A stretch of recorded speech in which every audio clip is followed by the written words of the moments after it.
What if America's latest strike on Iran was never really about revenge?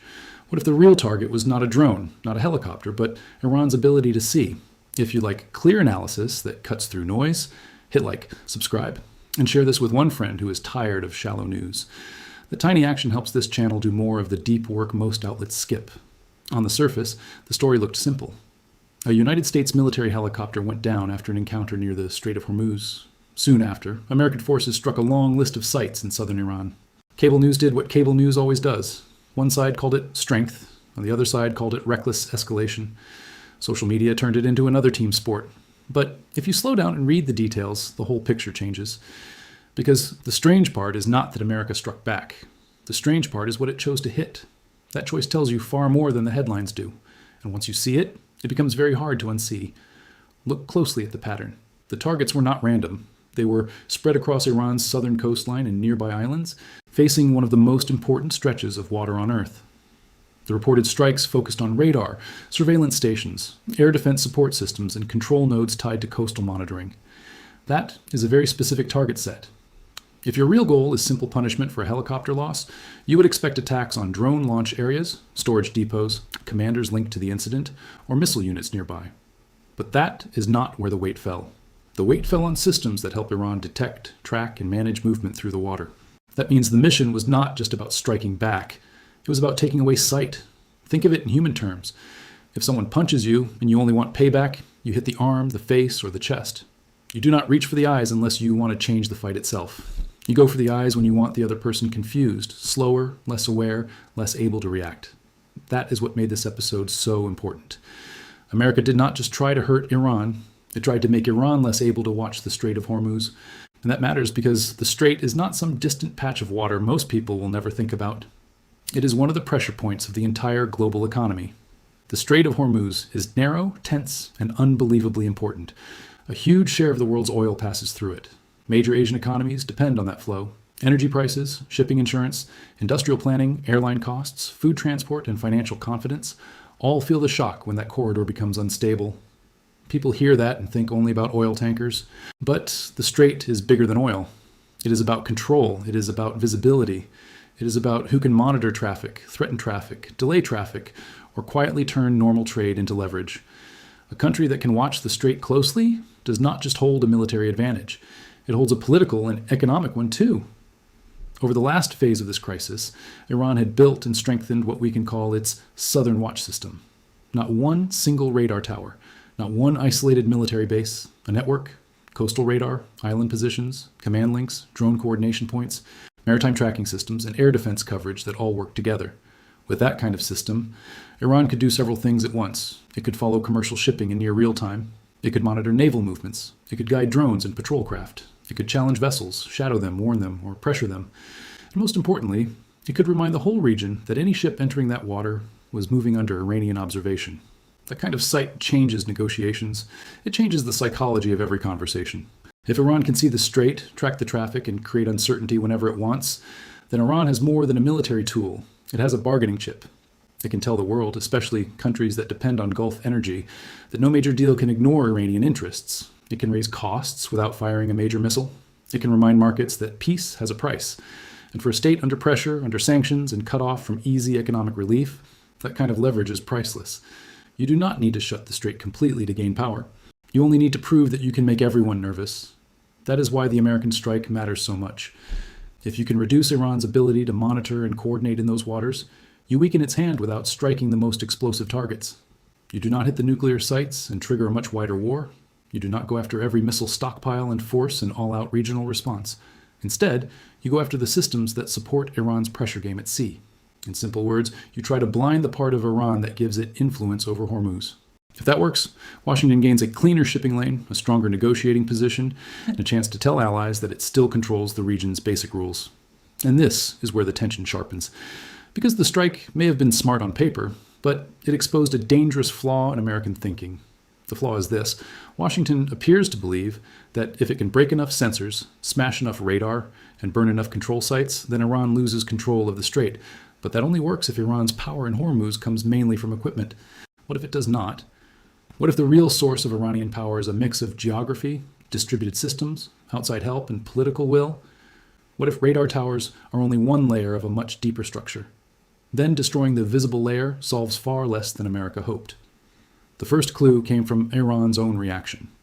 Tehran did not answer like a government that had been strategically crippled. It answered like a government that understood exactly what America was trying to do and wanted to prove the attempt had failed. Within hours, Iranian forces launched a coordinated retaliation against American and allied targets across the region. Not one emotional strike, not one symbolic fireball for television, multiple attacks spread across different locations, designed to show reach, timing, and continued command capacity. Whether every claimed hit landed perfectly is almost beside the point. The message was what mattered. Iran was saying, very clearly, you tried to blind us, and yet we can still see enough to hit back. That kind of response does not come from panic. It comes from preparation and confidence. And confidence does not appear out of thin air, especially in a state under pressure and military threat. So the next question is obvious. Why was Iran so willing to answer fast and hard? Why did it believe it could absorb the risk? Part of the answer lies outside the Gulf.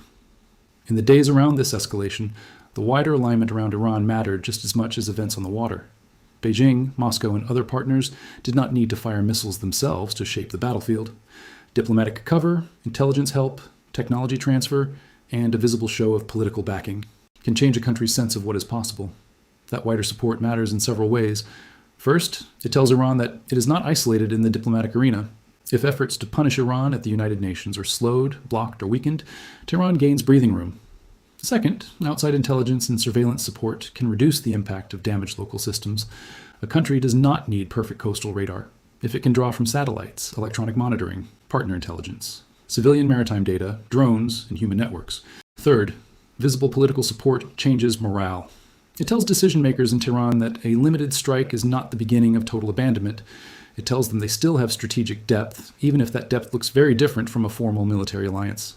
Quick pause, because if this breakdown is opening up the story in a new way, tap the like button, subscribe, and send this video to your smartest group chat. Help me prove that careful thinking can still win against fast outrage. Now step back and notice the bigger pattern. For months, many leaders tried to manage this crisis through rules, resolutions, and institutional pressure. The idea behind that approach is simple. In a nuclear age, major powers often avoid direct war and instead compete through law, finance, coalitions, and international bodies. That system works only if the institutions still have enough trust and enough power to shape behavior. But when those institutions are blocked, split, or turned into arenas for mutual sabotage, they stop containing conflict. They become stages where everyone performs outrage while preparing harder moves elsewhere. Then the bombs come, not because diplomacy never happened, but because diplomacy ran out of muscle. That is exactly why this moment feels so dangerous.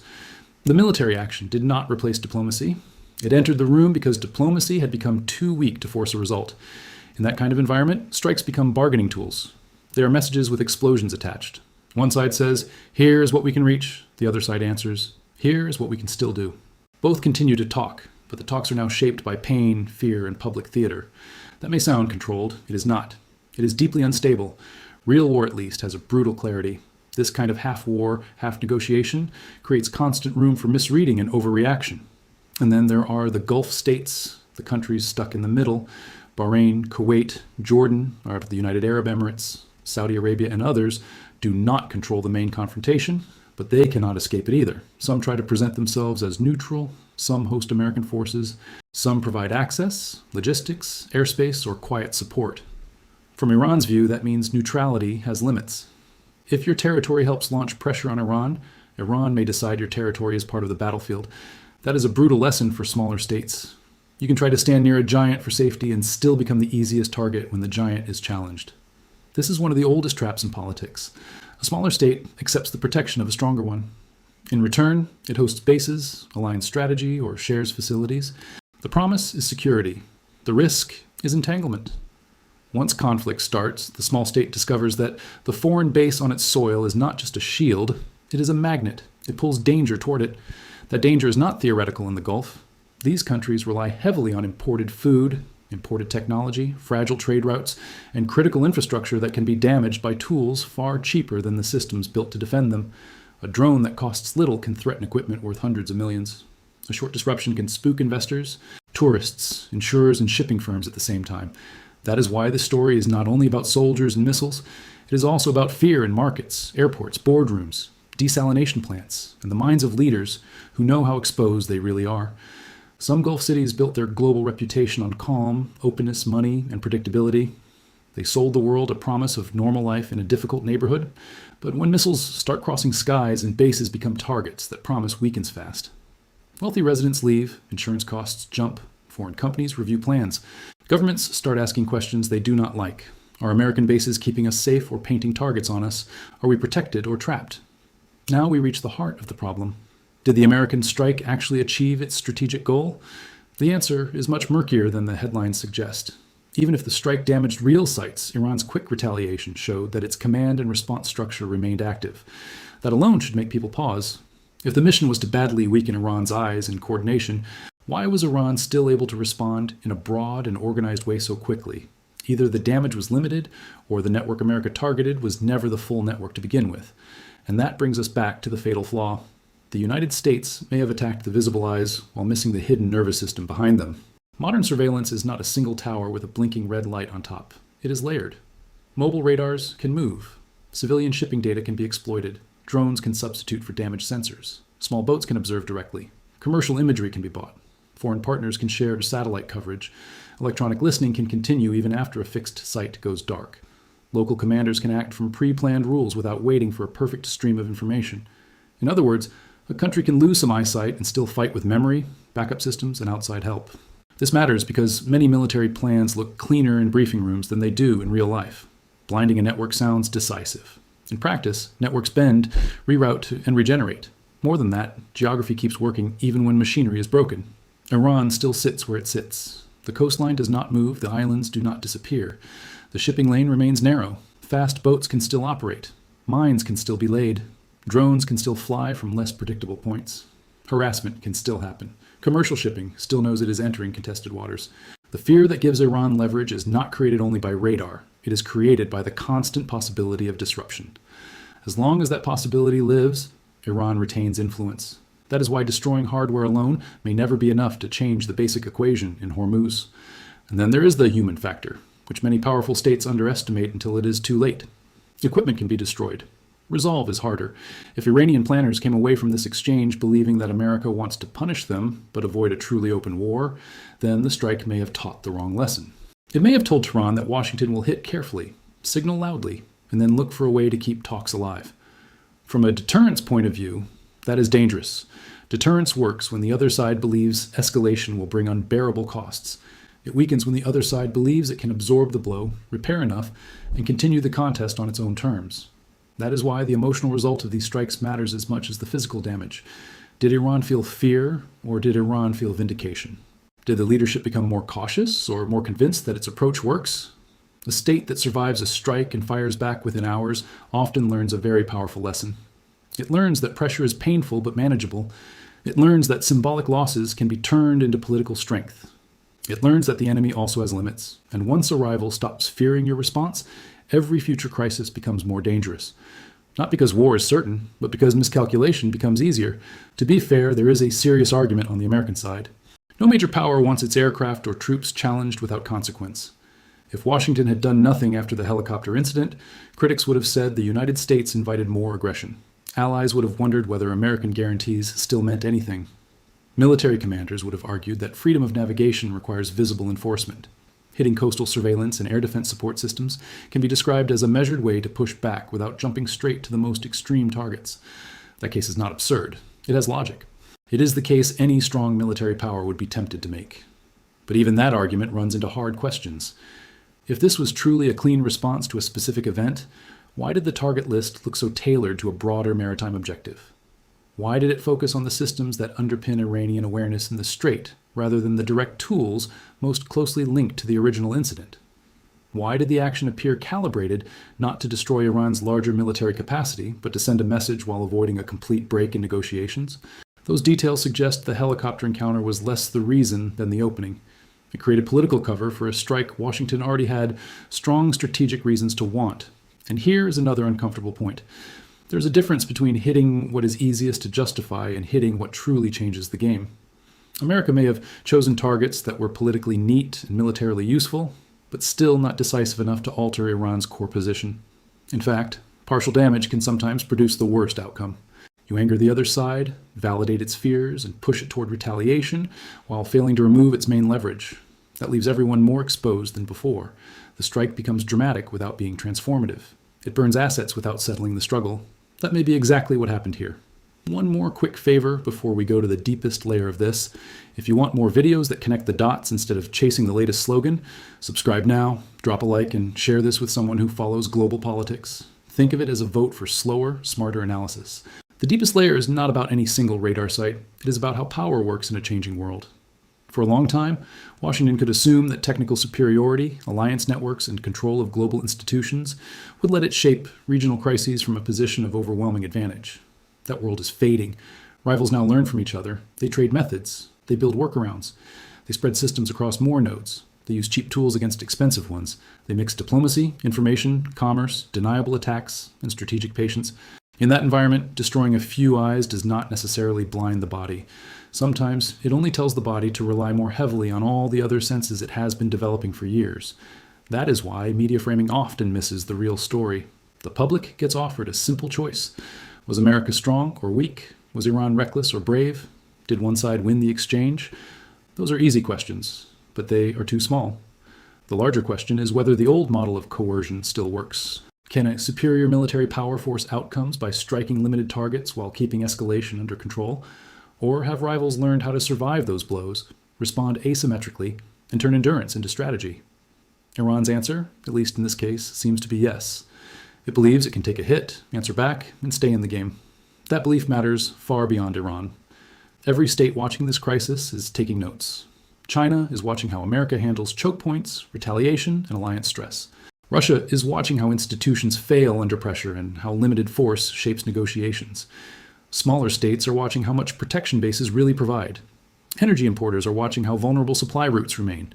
Markets are watching how fast fear can outrun official reassurance. This is not a local drama. It is a test of how the next era of conflict will look: less clean, less formal, more connected, more psychological, more dependent on resilience than on one perfect strike.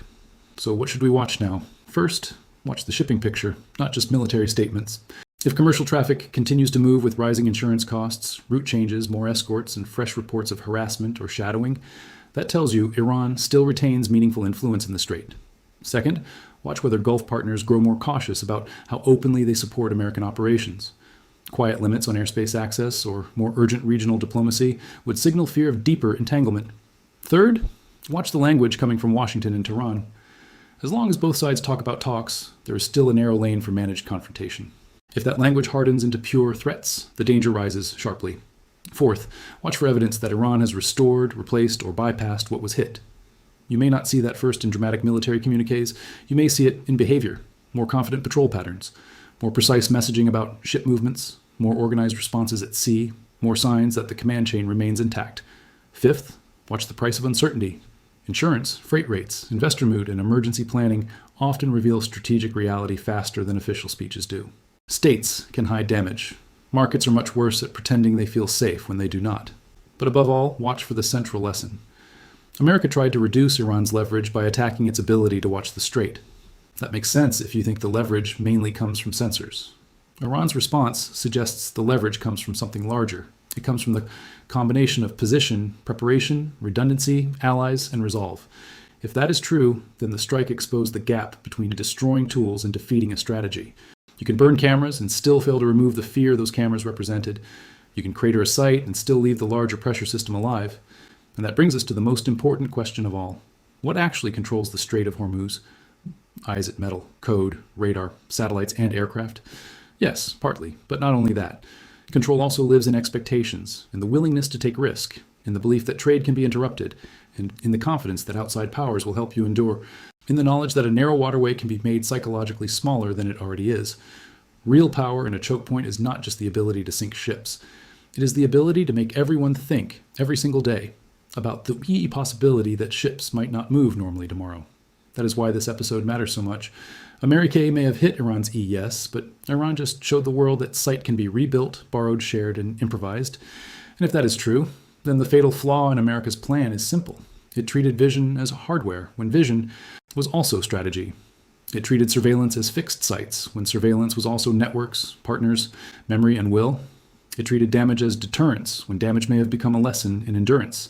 So the next time you hear this reduced to a helicopter, a revenge strike, or a show of toughness, remember what was really at stake. This was a battle over awareness, leverage, and the right to shape one of the world's most important waterways. And for all the firepower involved, the big, just result may not be what was destroyed. It may be what was revealed. America can hit hard. Everyone knows the at. But Iran just forced a harder truth into the open. In modern conflict, blinding your enemy is not enough if your enemy has already learned how to see in the dark.